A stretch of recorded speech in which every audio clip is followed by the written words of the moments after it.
Hello everyone, welcome to the world of real estate. Today we delve into an intriguing topic. China establishes coordinating mechanism for real estate financing at provincial and city levels. The Chinese housing market has recently faced its fair share of challenges. Tightening regulations and an economic slowdown have created a complex landscape for real estate financing. But as they say, necessity is the mother of invention. And so China has come up with an innovative solution. They've established coordinating committees at the provincial and city levels. These committees are not just administrative bodies. They have a critical mission: to vet and prioritize qualified real estate projects for bank funding support. This mechanism aims to mitigate risks, ensure the timely completion of construction, and navigate the industry turbulence. So, just how do these committees work? And what role do authorities, lenders, and developers play in this process? The importance of these committees is to vet and prioritize qualified real estate projects for bank funding support. Let's explore this in the next scene. These coordinating committees are not just for show.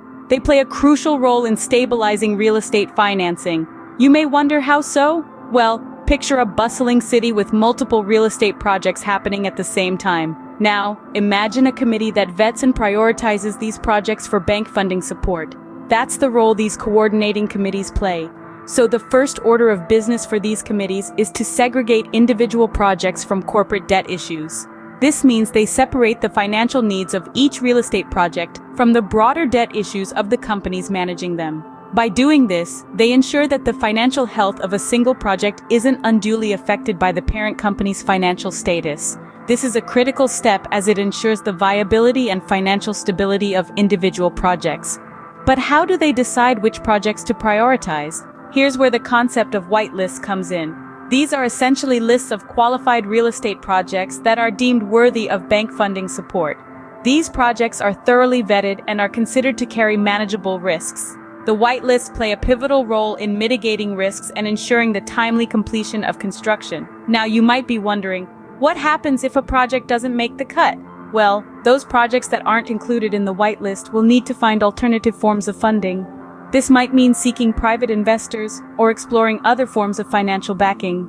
The success of this mechanism hinges on effective filtering of applications and the right allocation of approved financing. It's a delicate balance, to be sure, but when done right, it promises to bring stability and predictability to the real estate financing landscape. It's a fascinating system, isn't it? But how does this collaboration work? Stay tuned. Authorities, lenders, and developers are key players in this mechanism. Their collaboration is crucial to navigate industry turbulence. Let's start with the authorities. They are the driving force behind the establishment of coordinating committees at the provincial and city levels. Their main task is to vet and prioritize qualified real estate projects for bank funding support. By doing this, they aim to separate individual projects from corporate debt issues, thus mitigating risks and ensuring the timely completion of construction. Next, we have the lenders. These are primarily banks that provide the necessary funding for the vetted and approved real estate projects.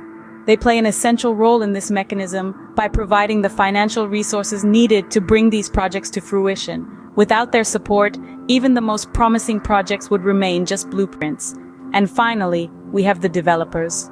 They are the ones who bring the vision to life. Once their projects are approved by the authorities and funded by the lenders, they are responsible for executing the construction and delivering the finished product.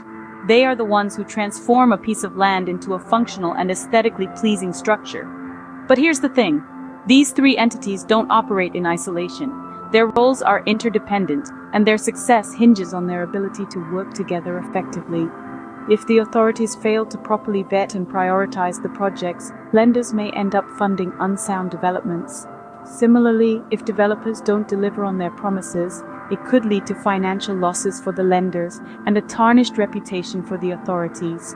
So you see, their collaboration isn't just desirable, it's absolutely necessary. By working together, they can differentiate sound developments from broader economic influences, thereby ensuring the stability of the real estate sector amidst industry turbulence. Now that we understand the roles of these key players, let's examine the potential impact of this mechanism. The potential impact of this new mechanism on China's real estate financing is immense. Picture this, a vast expanse of the Chinese housing market, a turbulent sea under stormy skies. Waves of economic slowdown and tightening regulations have been battering this landscape relentlessly. But now imagine a lighthouse piercing through the storm, a beacon of stability and hope. That's precisely the role the new coordinating mechanism aims to play.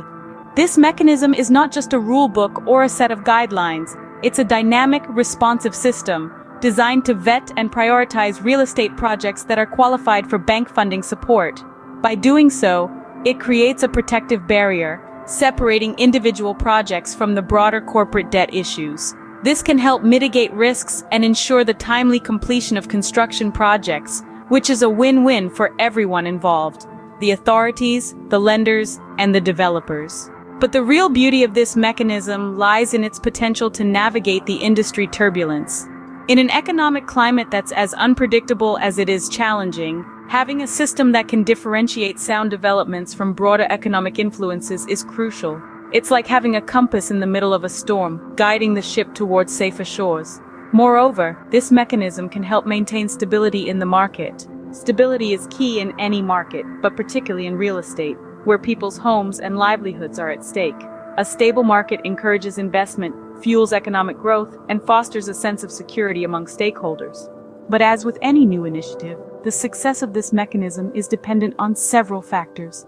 Effective filtering of applications, proper allocation of approved financing, and collaboration between authorities, lenders, and developers are just a few of the many pieces that need to fall into place for this mechanism to work as intended. Only time will tell if this mechanism will indeed stabilize the real estate financing in China. But one thing is certain: the potential is there and the impact could be monumental. In conclusion, China's new mechanism for real estate financing is a strategic move to stabilize the housing market. Throughout our discussion, we've delved into the intricate nuances of this coordinating mechanism. We've seen how provincial and city-level committees have been established to vet and prioritize real estate projects for bank funding support. This mechanism separates individual projects from corporate debt issues, aiming to reduce risk and ensure timely completion of construction. The success of this strategy, as we've discovered, hinges on effective filtering of applications and the right allocation of approved financing. We've also examined the crucial role of authorities, lenders, and developers. Their collaborative efforts are vital in navigating industry turbulence and differentiating sound developments from broader economic influences. China's innovative approach to real estate financing is certainly a game changer, promising a more stable and prosperous housing market.